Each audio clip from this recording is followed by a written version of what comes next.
The guru is live. Welcome to Mtn Top Chats with your guru. I am so excited today. We have a special guest. She'll be coming on here in a little bit. We'll talk all about her at that point. Just to remind everyone about Mtn Top Chats, this is a current news show. We talk about the news, the events of real estate, what's going on in real estate. There is just so much. I've got a stack of stuff today. I don't think I can ever get to it all because the stack is so high.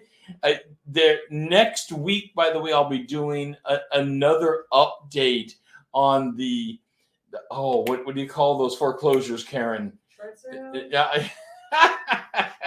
Not sure. Zombie. The zombies. Not this week, but the next week we'll be doing another zombie foreclosure update. I love the zombie thing. It's just I'm not the one that coined the phrase, but it's out there. So let's talk some numbers today, though, because there's some important numbers. It just came out, and I'm a numbers person, so I love that kind of thing. So let's talk about the middle of America. The middle income America, the homes that middle America currently owns, and is the homes that they've owned over the last 120 months. What has happened with those in the little 120 months? Anything? Well, maybe just a little bit.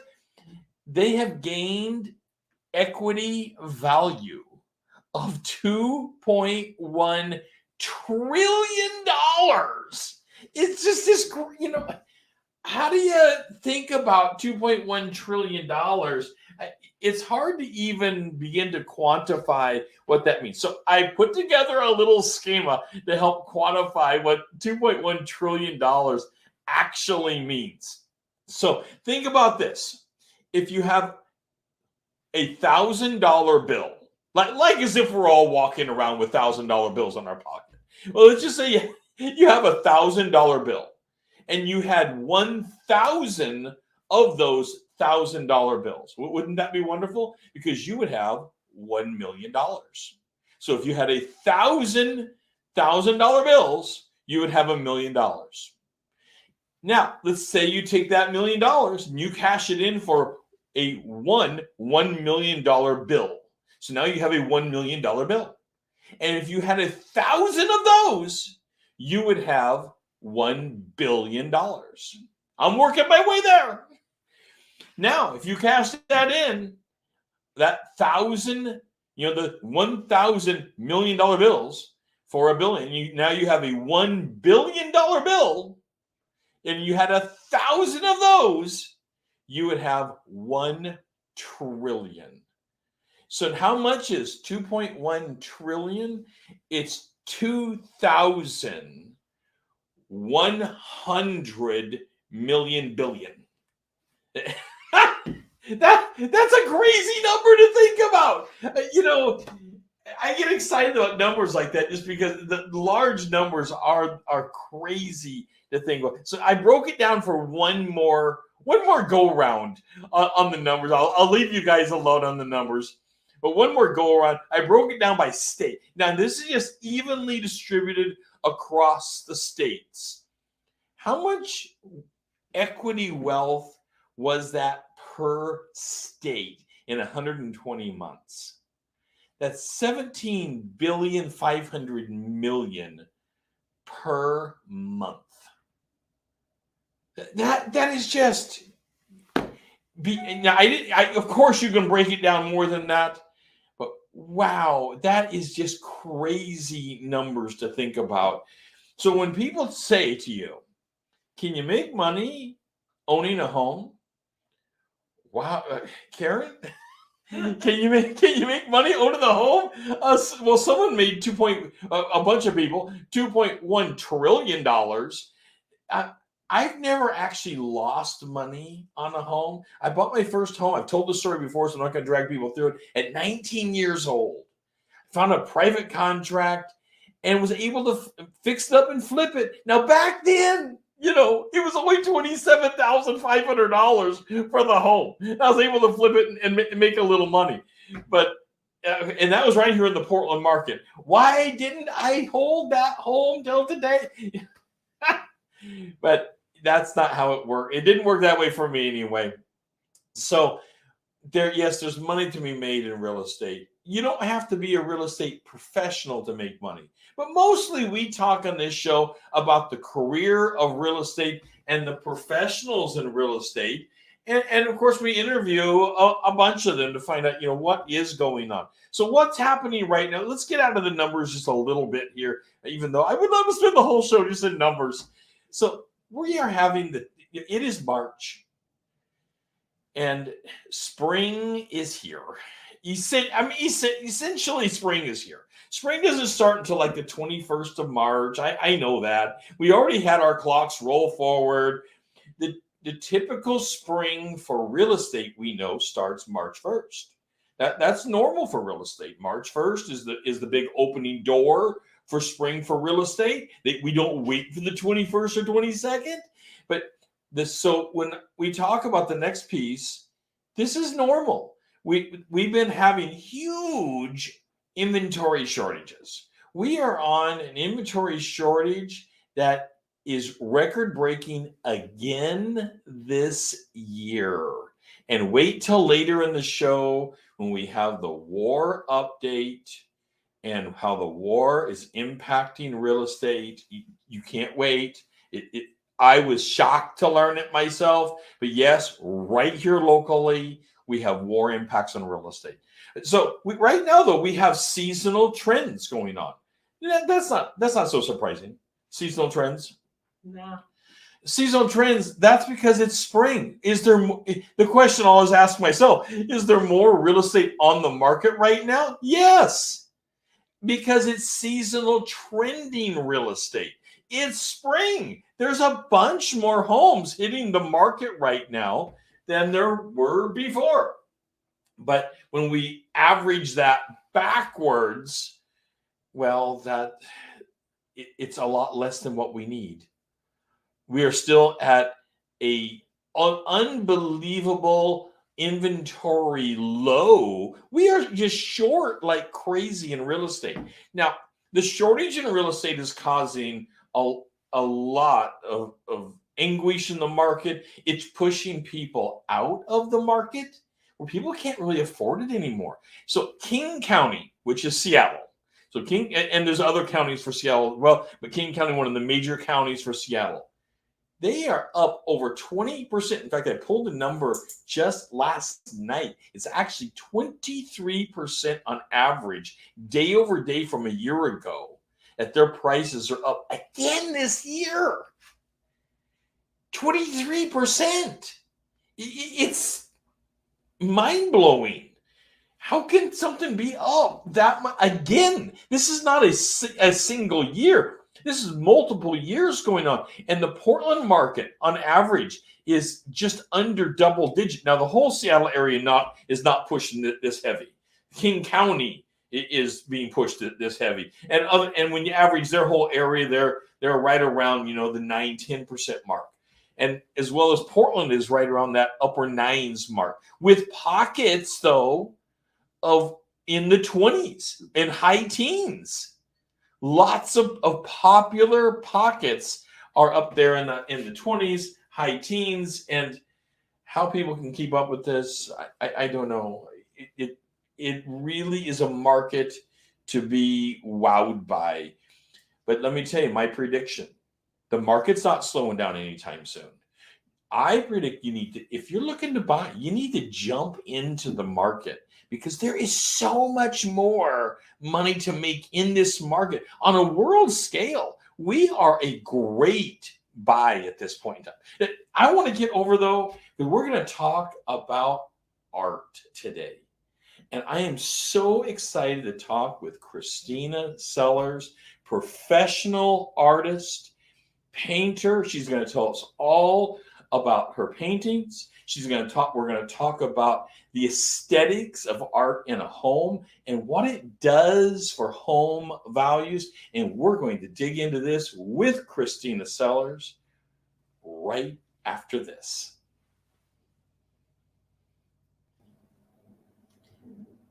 So, Rod, how can a cup of coffee improve my career in real estate? Well, one cup of coffee is how we start our mornings, and it's not a stranger in real estate. We have coffee with our clients all the time. Even bigger than that, we can sit down with one cup of coffee, talk about your goals, make your business bigger, and push you to heights that you can't even believe.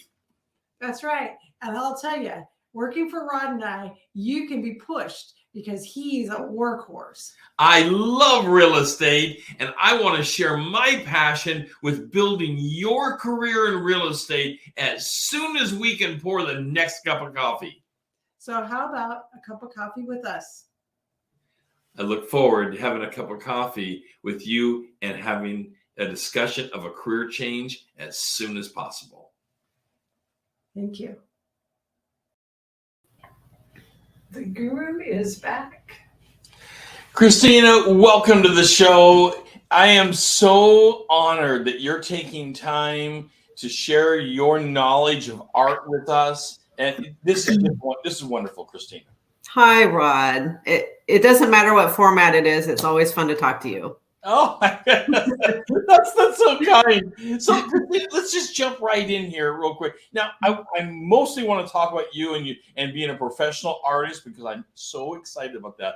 But you've done a bunch of other things in life. What brought you to this point of professional art? Did you do some other things in life? Well, yes. I actually was a real estate agent for a big chunk of my life. I've done medical billing, photography. So quite a bit of stuff, but it was always really art was where I wanted to be. So how early in your life did you know that art was going to be the thing? Oh, maybe 6 or 7 years old when I tried to copy all the Disney stuff from wow, from my cartoon books and stuff like that. So yeah, when I was like 11 years old, I did some sketches, and they were the one-arm pencil guy type sketches. You make the little cross and you make the legs, and I thought, well, this is going to be art, and then I was told you might want to be be else. Oh, well, I think that's sad because there's nothing wrong with starting that way. So what did your first art look like? What's that? What did your first art look like?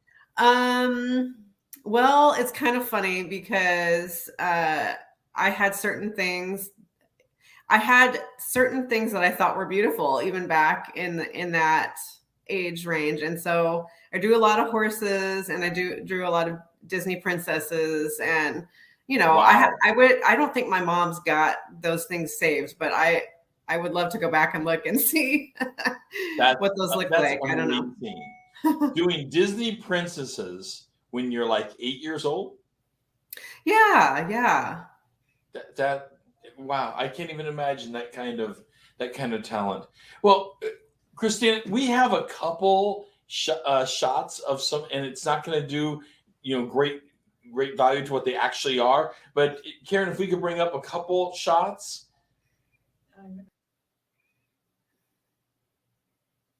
Nice and springy. That is in the McMinnville area here in Oregon. And that is a plein air painting I did of the Columbia River Gorge.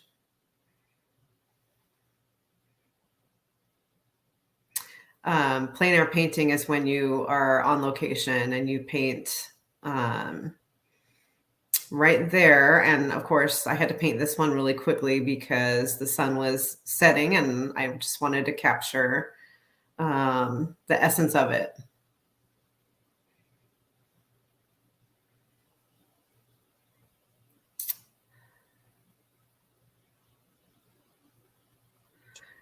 Home paintings that hang on walls in homes, as well as the aesthetic color choices in homes.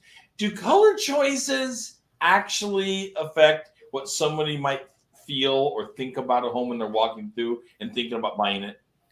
Absolutely. I'm not an interior designer, but I do know a lot about the principles of color. And I think that, art and interior designing function on the same fundamentals, and color psychology is a real thing, It's funny. I was chatting with a title company person some years ago, and I kind of had to hold my tongue because they were talking about how they wanted to bring in some art and do some decorating there in the conference room and that sort of thing. And this gal wanted to put a lot of red in there. She was thinking that would be cheerful.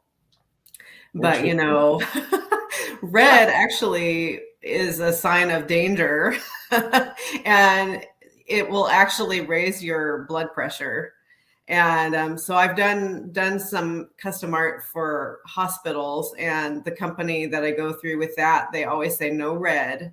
We want blues and greens. We want and this is part of the color psychology. Yeah, exactly. So Christine, I've never told you this before. I don't think I've ever told my wife Karen this before. Way back when, and she knows I used to be a ranked open player in racquetball when I was like between 18 and 22 years old, ranked, and I was picked for the first round that racquetball would ever be part of the Olympics. I had great eyesight back then, and got to compete that way. It was wonderful. My doubles player painted one side of his racket red and the other side yellow, and said that he could change his mood mid-game by focusing on what he painted the racket. That's interesting. That it would be interesting to see someone do a study on that.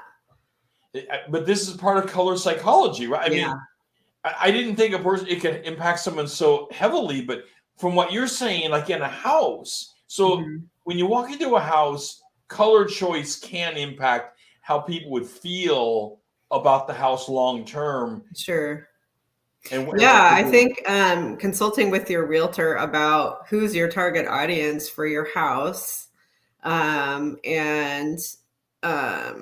kind of trying to, with a lot of intent, maybe room by room, think about.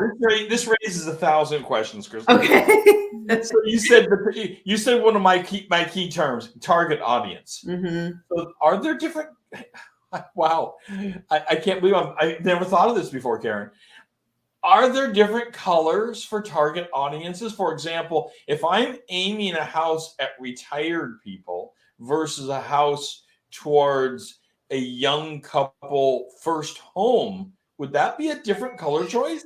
Well, I think it's broader than that. But I think thinking about who, what demographic is likely to be looking at your house and what things might they value, like something that looks really, really clean and streamlined might be one set of people, or a feeling of spaciousness, might be a different idea. Do lighter colors open a room up, or is it a mixture of light and dark? Well, I think you should have a mix of light and dark, but just deciding how is this room used, what's the focal point of this room, and base your color choices on that. Like, if you can use art for this purpose too, not just, painting walls. Like I had noticed I had a large painting that I didn't really have a good place to store. So we just had it on our wall, and it was a landscape painting that it actually had warm colors, but it receded back to cool colors because in the distance, things always turn cooler and lighter in daylight. And so once that painting went into the show I was waiting for, it felt like we had lost a window in the house. And so it felt like we lost all this spacious feeling. And so you really can, with the right piece of art, you can make something feel more spacious. It was a few years ago, Kristina, Karen and I were representing a buyer out in the Sandy, Oregon area. and she was in love with this large piece of artwork that was in the entrance of the home. And Karen, didn't it have a lot of artificial flowers and things that came out of, or dried flowers that came out of it? Kind of a big circle. It was difficult for me because I don't have much eyesight. A 3-dimensional piece of art. And she put it into the offer, and we tried to coach her not to not put that as a piece, but she said to her, the art made the house, the entrance of the house, come alive, and she didn't want the house without it. Is that kind of a feeling surprising to you? No, it's not. That can really make or break a house. And I've had the privilege of seeing a lot of homes of people who collect art, over time. And it just has a rich feeling of personality. And there's just something about original art, the infusion of the artist onto the piece of art doesn't really come through necessarily with commercial art that you would find at Target. Oh, that is so true. And you opened me up to this sometime back when I got to go to the museum in the Gorge called Mary Hill Museum. Mary Hill's Museum. Yeah. And you had a display of your art there. And of course, we got to look at a lot of other art that was there. And it is so amazing to look at unique pieces that aren't commercially done. Right. Yeah, it's really can blow you away. So now, going back over to your paintings and how you feel about art, Kristina. So do you use oil, watercolor, palette knives? What are your preferences and why? Well, I've done a little bit of all of those. My default is oil paint. I just love the feel of it, and I love the textures I can get, and I love being able to go back into it and keep working into it. Since it does take a while to dry. And I also like that if I don't like something, I scrape it right off. Yeah. And I have actually done palette knife paintings in the past with oil paints. So on the paint for a palette knife paint, I mean, it's like a putty, right? No, it's just oil paint. It's just a lot of it. And you can definitely add things to give it a different texture, a stiffer texture if you want. That's fascinating. Yeah. Yeah. And lately I have done a little bit of gouache painting, which is kind of a hybrid between watercolor and acrylic.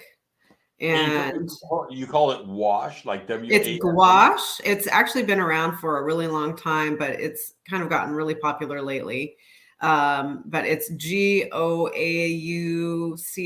I think, one of those French words. But it's easy to use, but it's kind of the opposite of oil painting, whereas it's very quick drying. So, and you're getting into the gouache a little bit, yeah, dabbling with it a little bit and enjoying it. So now, what kind of settings do you? I mean, I know every artist is so unique.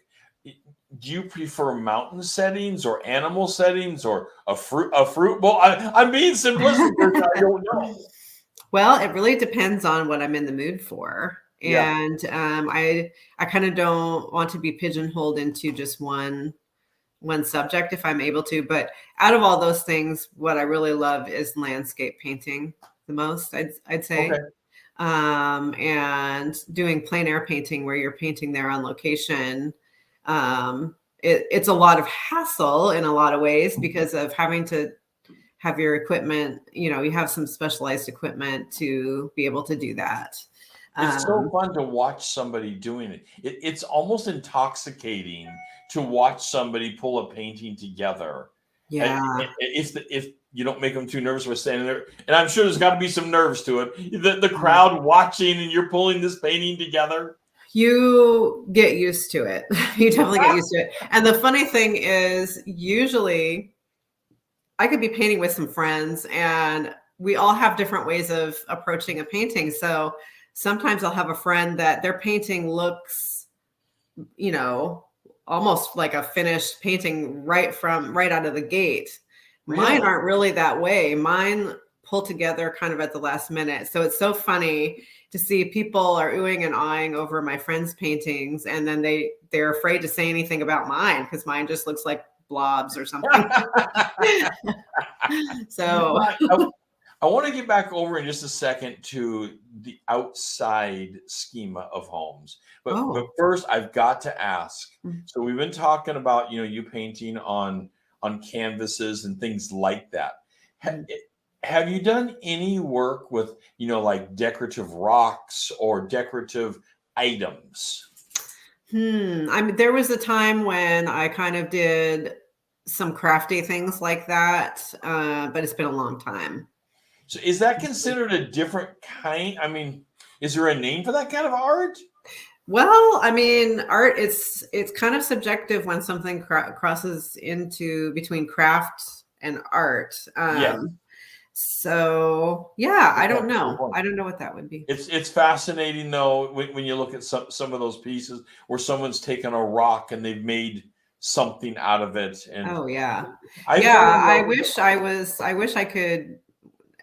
talented at things like sculpture or ceramics or something, because I'm not at all. But I appreciate people that do that. Well, I'll tell you, Karen and I have one of our favorite paintings. I was able to buy it for Karen. I believe it's probably her favorite painting that she currently owns. I bought it at Disney by an authentic Disney artist, commissioned by Disney, a painting of Mickey. And sometime I'll have you over to the home and you'll see it. We have it in our main room. It's a picture of Mickey painting a self-portrait of himself on a fence. And how fun. Karen? Yeah, I mean, I love it. It sits there in my living room, and it's the first thing I packed when we evacuated from the fire. It kind of, it speaks to us that, the character is supposed to be this kind of spitfire that Mickey always is. Yeah. And here he's putting graffiti on a fence, but in a very beautiful way. Well, before we let Kristina go. Oh, I got to get back to aesthetics on the outside of the home, too. Okay, because I have a question. Okay. But go ahead and do aesthetics. Oh, okay. You want to do aesthetics first? No, go ahead. Sorry. Oh, all right. So, Kristina, can you tell us what it was like to go to Paris to paint there? I mean, was that I haven't been to Paris. I've been to Italy. I mean, excuse me, to Italy. Yes. To go to Italy, was that the purpose of the trip, or did it just happen to turn into an art adventure? Tell us about it. Well, my husband Tim and I have been to Italy twice, and the first trip was really just our anniversary, and we wanted to see, or I wanted to see, and I dragged him along, all the museums, and of course we didn't see all the museums. There's so many. So it ended up being a really awesome trip, but it was a whirlwind, and it was very exhausting going through all the museums. And so we decided we had to go back. We absolutely fell in love with Italy. We decided on the second trip, we wanted to make it a more slow paced trip, and that I would bring my painting supplies. And so I did that and kind of planned to paint every other day so that it wasn't just about painting. Yeah. And so I could have a little breather and it would still feel like a vacation because painting is hard work, by the way. It is hard work. And that was just absolutely so much fun. And it's amazing the people that you meet that want to know about what you're doing. And my husband, who's very gregarious and outgoing, kind of fielded questions for me. Yeah. People coming up to me. And one of the funnest things I did was a nighttime painting in Sorrento, Italy, of this beautiful yellow church that was lit up at night. And were you able to bring some of those paintings back with you? Yes, I have. And I've sold quite a few of them, and I have a lot of photography, of course, from those trips, and I've done quite a few paintings from the photography too. So, wow, you opened up a whole can, Karen. I know our time is getting limited here, but I do want to get back over to aesthetics of the home. I started from the inside of the home. Just my first question about the outside of the home, Kristina, is should the outside of the home be a reflection of the inside paint-wise? Or can you have a completely different thing on the outside? Wow, I never thought about that before. I think you could. I think maybe thinking about what the identity of the home is and trying to have a something that gels well together. I don't think you'd want to have. Sorry, go ahead. Oh, I don't think you'd want to have something that's just a night and day difference. Like people are surprised. Oh, this isn't what I thought it was going to be. Well, earth tones are so popular now. Yeah. And of course, I personally never thought that anybody should paint their home with the Pepto-Bismol pink. Yeah. Well, I have a lot to say about that, actually. It depends on your locale. We're in Oregon here. We have all these gray days. And so the earthier tones look really, really good here. But if you're in Belize, that Pepto-Bismol pink looks perfect because you have different light. Yeah. So. That's interesting. That is so interesting. Yeah. So, Joanna Gaines is so popular. Her Magnolia, everything. I love all of it. And the reason we have so many cool grays is because of her influence, I believe. However, she lives in Texas. Texas is hot and dry and warm. And those cool grays are a refuge for people in Texas in their homes. But we live here in Oregon where we have all these really, really gray, cold days, and we want to warm up our homes. So if you're going to use grays and earthy tones, go for the warmer ones here in Oregon. Interesting. So the color outside can actually make a person feel that the home is warmer on the inside from a feeling standpoint. Yeah, I mean, if you live in Texas and it's hot and dry and people are going to come through your home and then you have your home, in oranges and yellows, it's going to feel a bit much. Right.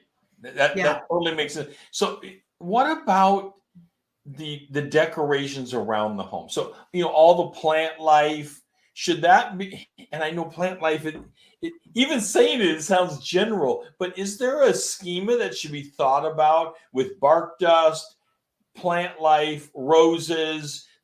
Should those colors also be taken into consideration with the paint schema of the outside of the home?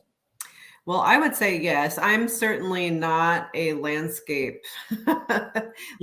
or landscape artist, but I think in general, I would say yes. And probably get some help from your local landscape designer, maybe. Yeah. And you see people do crazy things. Well, I shouldn't say crazy. I take the word crazy back. They do things like paint their door red. And their house is yellow, or the front door itself becomes a mark of art. Yeah, on our house that we just sold, I did kind of. Some people might think it sounds a little bit crazy, but we did a color called Urbane Bronze on the body of the house, which is really, really a pretty dark color, but it's this really kind of I think magical color between brown and gray. It just feels kind of like it has a velvety color almost to it. And then I did a really cheerful, but not too bright yellow door. And it looked, and I knew my house was going on the market in the fall, and I just knew this is going to feel so warm and inviting. You did use the door itself as a piece of art. Yeah, I did. It was very much Wow. a plan, and I knew I was going to have a lot of sunflowers in my yard, and it just kind of felt like the sunflower house. Well, Kristina, there is so much more I would like to spend time on another interview with you talking, because we've barely scratched the surface. I want to take time and thank you for being part of the It's so chat show today. And if people want to contact you, Mm-hmm. do you do specific work for commissioned work? Absolutely. I'd love to help people out with getting that personal piece of art that they're not able to find in stores. You are local right here on the east side of Portland. Mm-hmm. And Karen, do we have Kristina's contact down here in the banner? I have a slide right Oh. next to your picture. Oh, wonderful. Yeah, there I am. I can't see that obviously with my eyesight. But Kristina, thank you so much for being part of the show. My pleasure. Seeing your art and experiencing your art. And I do want to say, Kristina is the one that put the guru stuff together. And I have had now to this point hundreds of people comment about it. It's been remarkable. And well, you were so kind to let me take that project on. well, it's been amazing for us. Thank you so much for what you're doing, and we'll be talking shortly. Thank you. Bye, everybody. Bye, Rod. Okay. Wow. It's so fun talking to an artist and getting their ideas. I want to move on here real quick to the mask update in Oregon. March 12th, masks came off. It's been 2 years. The masks came off in Oregon. It's remarkable. All of a sudden, Oregon has caught up with, well, let's just face it, a lot of states. The majority of the United States that already had their masks off. And I'm not making fun of the disease at all. It's a serious matter. But I will tell you, I am so thankful to have the mask off out in public. And I know some people still have to wear it. And I may even choose to wear it myself occasionally as I'm one of the at-risk people. I don't have a pituitary gland, for goodness sakes. And if you don't know what that is, well, go Google it and you'll find out all the parade of bad it is to not have a pituitary gland. And that happened in the early 90s from a tumor. So masks came off for most of us. One moment. There are several categories. I don't have a list today, but I will get a list there's several categories though that are not taking their mask off yet. For example, in hospitals, most hospitals are not doing that yet. There's many careers of nursing and other clinics that aren't taking their masks off yet.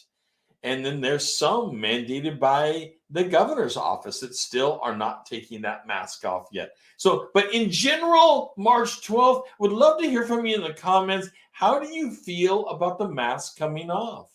Is that an important aspect to you? How does it impact your career? We still don't have all the definitions of how it impacts real estate. Most are interpreting that it's simply off, even though I would continue wiping things down, but we don't have a full interpretation of that yet. So I would like to hear, though, from people as to what's going on that way. How do you feel really about it? Now, I mentioned last week in our chat show, I was going to get back to video, and I promised to get back to it, and I am getting back to it right now. And so video has taken over. So I'd like to hear from you in the chat. And Karen, let me know if someone chimes in live with us. And if you comment later on the replays of this, we will monitor that and get back to you. What do you think about video in real estate? Because it has exploded. Video has become the vehicle of communication. Now, I'm going to tell you straight up, I'm a big phone advocate. Karen's laughing at me down behind the scenes, if you can just hear her, because she knows I'm on the phone all day long. I'm one of those 4 or 5 hour a day people on the phone. I like to talk to people. It's my job. That's what I do. I talk for a living. So But video now has kind of pushed the phone. It's slowly pushing the phone out because now you've got the phone built into the video because you can do the Zoom and all the Zoom, all the Zoom lookalikes, whether it's Amazon Chime, which I personally think is better than Zoom, but whatever you're using out there, there's a lot of different products out there to take a look at. What are you using? Is it Google Hangouts? Google Hangouts is a wonderful product. Absolutely terrific. There are just so many of them, though. They're popping up all over the place. So video for communication to our clients, absolutely on fire. Video tours. Well, what are we going to do with video tours? Because video tours have exploded and there's so many different types of video tours. We're going to talk deeper about video tours and what's going on inside the home as soon as we get back from this break.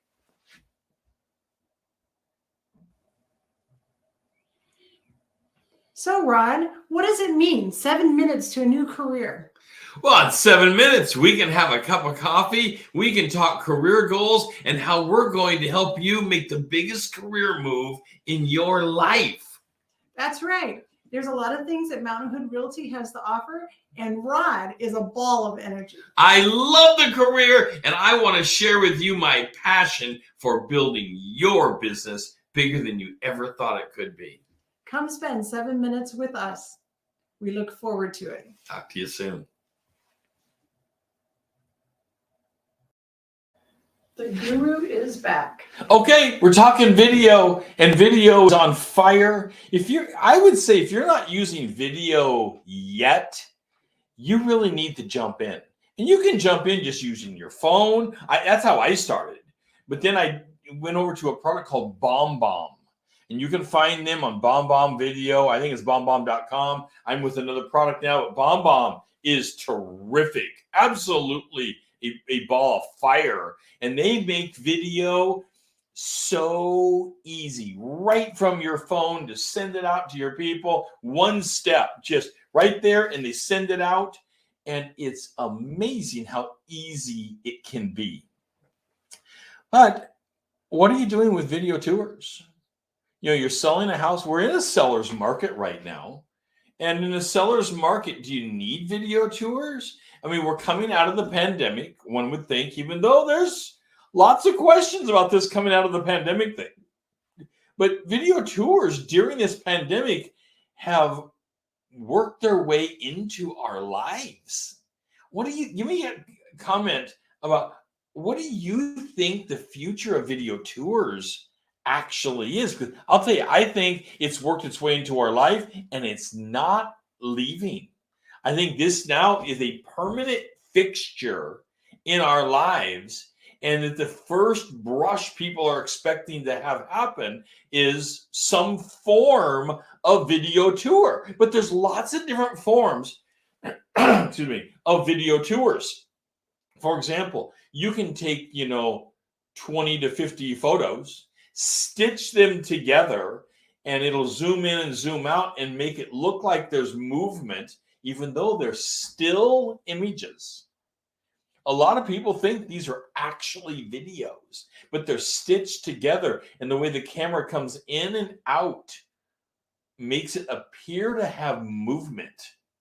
And they're stitched, and it moves from picture to picture, and suddenly you have this video. And of course, you have the actual video, and you may have a narration to the video, or you may have music instead of a narration, and just letting someone experience the home. Well, then you have the next level up from that. And that's these videos that allow you to go and click through the home. So you're at the front door, and you're allowed to click where you want to go, and it opens the door for you, and you can go left or right, up the stairs, or anywhere you want to go, spin around in the room, look up, see the ceiling, look down. And these videos can be so good You can zoom in and look at the granules of the carpet, or look at the paint on the ceiling, look at the corners. You can really look at everything in there. I'd like to know from you in the comments, are these working for you? They're quite expensive. Karen, do you remember the name of this type of video? It's often called the Matterport. A Matterport. Thank you. Right. Yes, the Matterports. And there may be some other names out there for them as well. I am wowed by them. They do often cost, though, $300 each.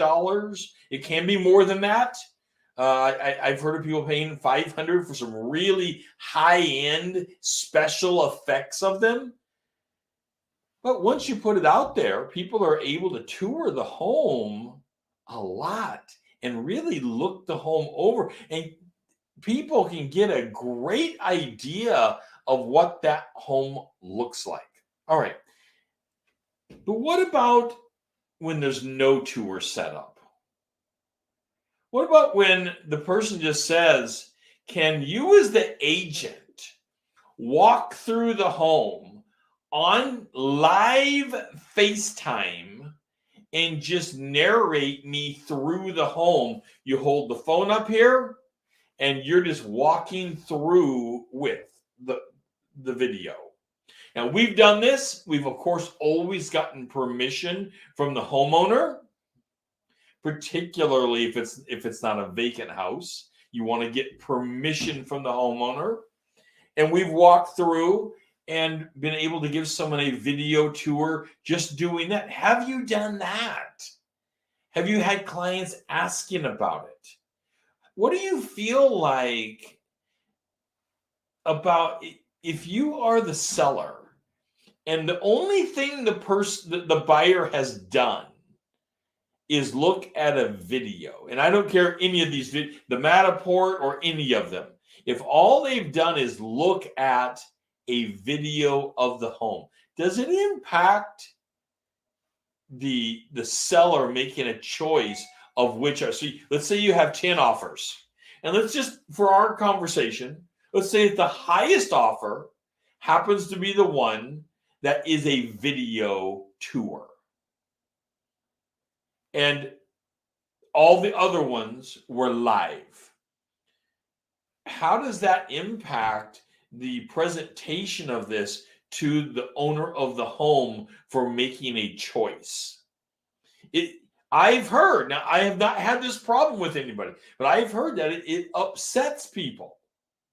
That there are some people that this whole process is highly upsetting to them. That the person did not actually physically come and walk through the home. This is surprising to me, but I come from the mindset of an offer is an offer and it doesn't matter to me. However, I think there are some arguments to be made that how serious is the person if they didn't actually walk through? How much do they actually know the feel of the home if they didn't walk through physically the home itself instead of a video? Because there's a different feel. I think we would all agree there is a different feel to watching a video of a home versus actually being in the home, smelling the air in the home, feeling the ambiance of the home, and just the whole understanding of it by being there. I think there is a difference. But should that difference be enough to make a change on what offer the homeowner is accepting? That's the tough part. So let's move over to our jump off portion of video last week. And that is video stalking.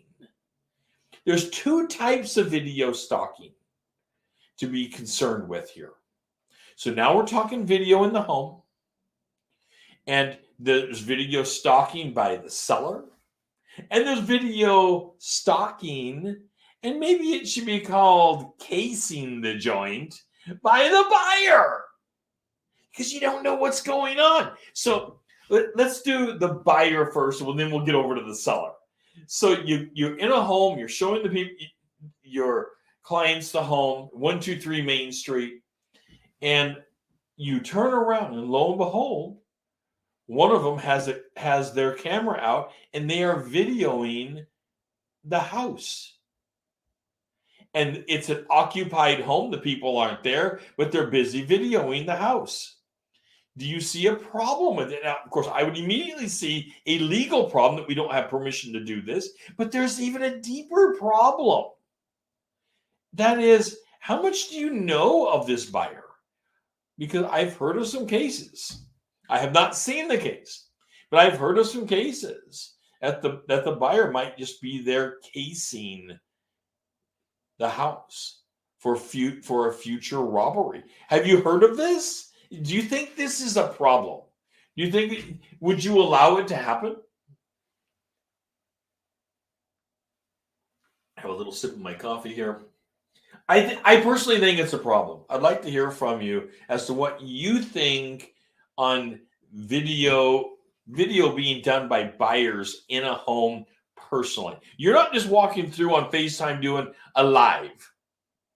That's one level. They're actually filming this. They can take it home and then review it in granularity. They can zoom in on things. They can zoom in on the jewelry box. They can zoom in on all kinds of things in the home because now they have a permanent video of the assets on the inside of that home.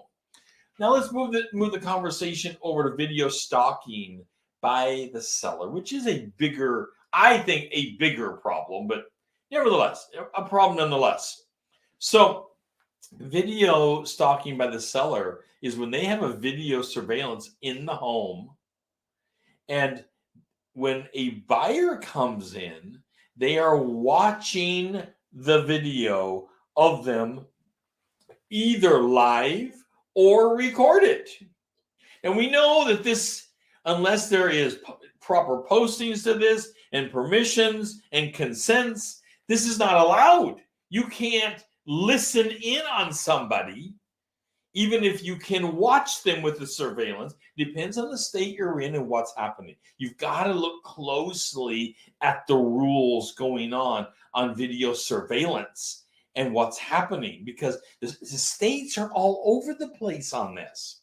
It really depends on the state and what's happening and your local municipality. Nevertheless, if you have a buyer in the home and they believe nobody's there, and they turn to their agent and they say, how much you say this house is? Oh, it's $399,900.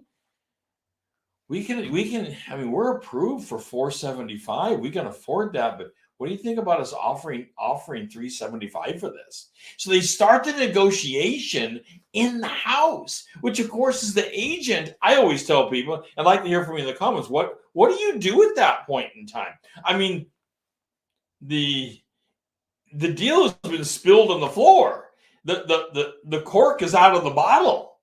They have said it, and if it's being recorded, and a lot of times you wouldn't even know because these cameras are being hidden. You wouldn't even know that's happening.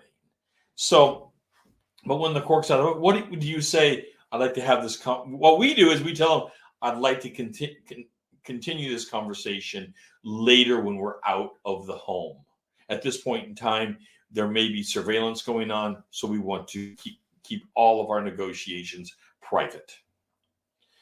I would like to know, what do you do? Have you run against this problem? Because the problem is growing. Video is growing so large. And I think that we personally, now as your guru, I believe that we are at a baby step when it comes to video. It's exploding. What is it going to look like 20 years from now?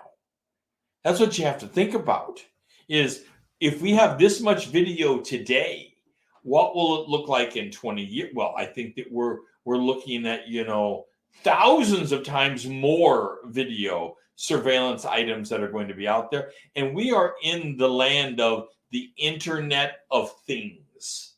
Everything becomes part of the internet. You open the refrigerator and you take the milk out, and if it's out too long, some refrigerators will say you're out of milk because the milk container's been out of the refrigerator too long, and it feels like, okay, then we're out of milk, and it'll automatically make a grocery list for you. That's the Internet of Things. Well, these kind of surveillances are absolutely out there. And it's something that we're going to have to be paying close attention to. So, video by buyers, obviously a problem. Video by seller, a different kind of problem. Can this stuff be used for negotiation? I firmly believe that it should not be used for any kind of negotiation. But how, once the cork's out of the bottle, how do you stop it? And of course, the seller will run up to you unless you've had the conversation in advance. The seller will always run up to you and say, I have an exciting thing to tell you. The people that were just in the home had their children pick out the bedrooms. They want it really bad, and they can afford $475. I'm only asking $399.9. They said they're going to bid me down for $375, but they want the house no matter. When the offer comes in, let's bid them up.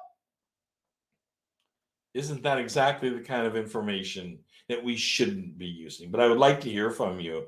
What do you think about that kind of information? All right. More video updates next week. We'll talk more, get more into it. I'll take a look at your comments, see what's going on there. I wanted to start in a new update for the show because we have this thing called the war going on in Ukraine right now. And our hopes and prayers are with the people of the Ukraine and hoping things are going well for them. But now moving over to real estate, there is a real estate war update that we need to be talking about. And we're starting that briefly today. What is going on with the war and the impact that it's having on real estate? So there is a quote here, Karen, by one of the people in Redfin, one of the leaders in Redfin. Can you read that quote for us? War in Ukraine is partially to blame for, in quotes, the extreme shortage, end quote, of U.S. homes for sale. This is what caught my attention. And I thought, how is that possible that the war in Ukraine is partially to blame for our shortage of homes? Well, after I started looking into this, it really started to make sense. It is the supply chain. It's not that more people are coming here to buy homes or that people are thinking more about buying homes because of the war. It's because the supply chain to build homes has been disrupted. It's the supply chain problem. This supply chain now has been disrupted so much. They don't think that we're going to have the materials to continue building homes at our current rate that we have or that we have a need for because the supply chain is so disrupted of where we're getting things from. Well, that's going to be a big problem because now we already have a huge shortage. I mean, the shortage is what is stopping us from having a much larger economy in real estate than what we could be experiencing anyway. But this is where we're at. Tied together with that, we have the Fed's plan to continue raising interest rates. They have already raised it several times.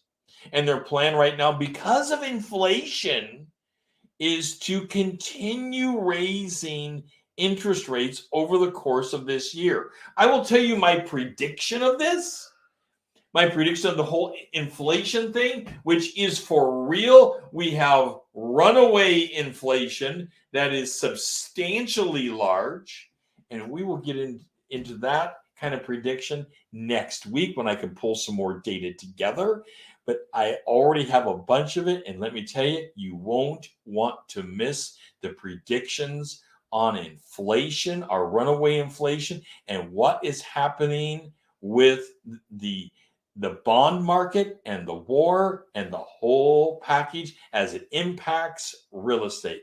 All right, Thank you so much for tuning in to Mountain Top Chats with your guru. It's been fun today. Don't forget to go down to our Kickstarter course, Build Your Business Bigger Than You Ever Thought It Could Have Been Built Before. Also, we have one-on-one coaching, and I look forward to helping you build your business.